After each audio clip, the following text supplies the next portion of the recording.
Inilah Injil suci menurut Matius. Pergilah dan beritakanlah kerajaan surga sudah dekat.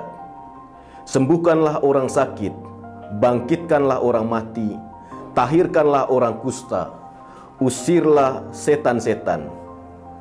Kamu telah memperolehnya dengan cuma-cuma, karena itu berikanlah pula dengan cuma-cuma. Janganlah kamu membawa emas atau perak atau tembaga dalam ikat pinggangmu. Janganlah kamu membawa bekal dalam perjalanan. Janganlah kamu membawa baju dua helai, kasut atau tongkat, sebab seorang pekerja patut mendapat upahnya. Apabila kamu masuk kota atau desa, carilah di situ seorang yang layak dan tinggallah padanya sampai kamu berangkat. Apabila kamu masuk rumah orang, berilah salam kepada mereka.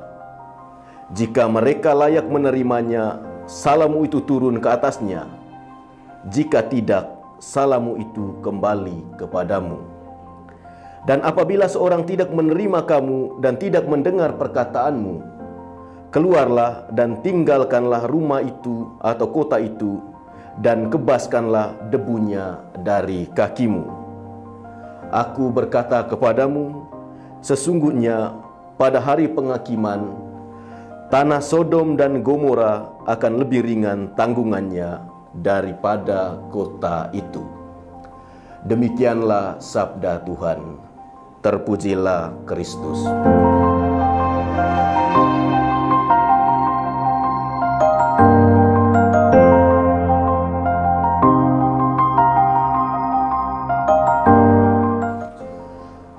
Sahabat Mawas yang terkasih dalam Kristus, bacaan Injil yang baru kita dengarkan berkisah tentang Yesus yang mengutus para muridnya untuk memberitakan bahwa kerajaan Allah sudah dekat. Dalam perutusan itu, Ia memberikan mereka kuasa. Kuasanya yang diberikan ialah untuk menyembuhkan orang-orang sakit, membangkitkan orang mati, mentahirkan orang kusta, dan mengusir setan-setan. Ini tentu kuasa yang luar biasa dan besar. Tapi kita perlu perhatikan satu hal penting, bahwa segala kuasa dan tugas yang diberikan Yesus itu disertai dengan satu pesan utama. Pesannya ialah mereka diutus untuk mewartakan kabar sukacita. Jadi mereka diutus ini bukan hanya sekedar melakukan mujizat, tetapi mewartakan kabar sukacita. Dari bacaan Injil ini, saudara sahabat Mawas yang terkasih, kita mendapat pesan atau peringatan akan beberapa hal penting sebagai orang Kristiani. Yang pertama, yakni misi kita adalah mewartakan sukacita Injil. Yesus dalam bacaan Injil tadi tidak berkata, pergilah dan bangunlah organisasi, atau pergilah kumpulkan followers untuk dirimu sendiri. Tidak. Yesus berkata, pergilah dan beritakanlah kerajaan Allah sudah dekat. Artinya, para murid diutus untuk membawa berita, bukan membawa ketakutan, bukan membawa hukuman, melainkan kabar gembira tentang sukacita atau kabar gembira bahwa Allah sudah dekat. Allah hadir dan juga Allah peduli dan menyelamatkan kita. Hal ini tentu sangat dibutuhkan di dunia sekarang ini yang penuh dengan kecemasan. Kabar sukacita ini sangat dibutuhkan. Banyak orang sekarang yang merasa seolah Allah itu jauh dari kehidupan mereka. Maka kita sebagai pengikut Kristus, murid masa kini, dipanggil untuk menjadi pembawa harapan dan juga kegembiraan, bukan malah membawa ketakutan atau penghakiman bagi orang lain.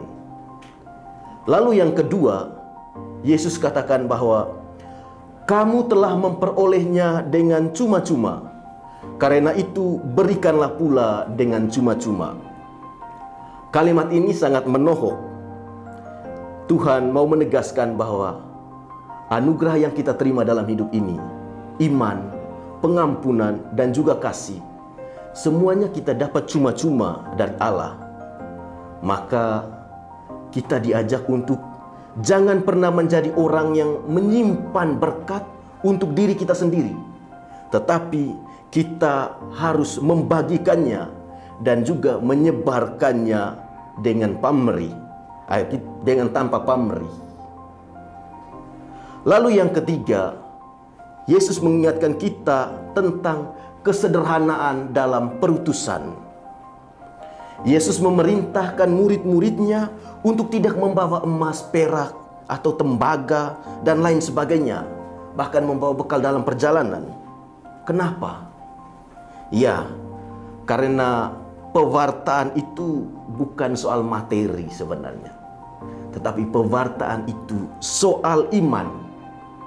Yesus menginginkan kita atau para murid untuk sungguh-sungguh mengandalkan Allah dalam karya pewartaan, bukan malah mengandalkan kekayaan atau kekuatan manusiawi kita. Zaman sekarang ini kita seringkali tergoda untuk berpikir bahwa mewartakan Injil itu butuh fasilitas yang canggih, program yang besar, atau media sosial yang ramai. Ya, itu semua bisa berguna, tetapi yang paling penting tetap ialah hati yang berserah dan juga rela menjadi saluran kasih Allah. Jadi media itu penting, tapi yang lebih penting lagi adalah hati dari seorang pewarta untuk berserah dan juga rela untuk menjadi pewarta. Dan yang keempat, Yesus mengingatkan kita bahwa damai adalah tanda dari pewartaan kita. Yesus katakan, apabila kamu masuk ke rumah orang, berilah salam kepada mereka. Dan jika rumah itu layak menerimanya, maka damai sejahtera akan turun ke atasnya. Itu berarti kabar sukacita itu selalu membawa damai. Oleh karena itu, jika pewartaan kita justru menimbulkan pertengkaran, kebencian, atau ketegangan, barangkali ada yang perlu kita evaluasi. Pewartaan sejati itu mendamaikan, bukan memecah belah. Pewartaan sejati itu membangun. Sahabat Mamas yang terkasih, setiap kita menerima perutusan untuk mewartakan kabar sukacita kepada semua orang. Kita semua ini diutus, entah sebagai orang tua, sebagai seorang anak, sebagai pelajar, mahasiswa, orang muda, pekerja, atau bahkan rohaniwan. Dimanapun kita berada, kita adalah pembawa kabar sukacita. Apa yang kita wartakan sebenarnya ialah Allah itu dekat, Allah itu mengasihi, dan Allah itu menyelamatkan semua orang. Oleh karena itu, mari kita mewartakan Injil dengan wajah yang ramah, dengan hati yang penuh kasih, dan dengan semangat yang tidak pernah padam. Jangan takut ditolak, sebab Yesus telah menyiapkan hati kita untuk menghadapi semuanya itu. Tugas kita adalah menabur kebaikan melalui pewartaan.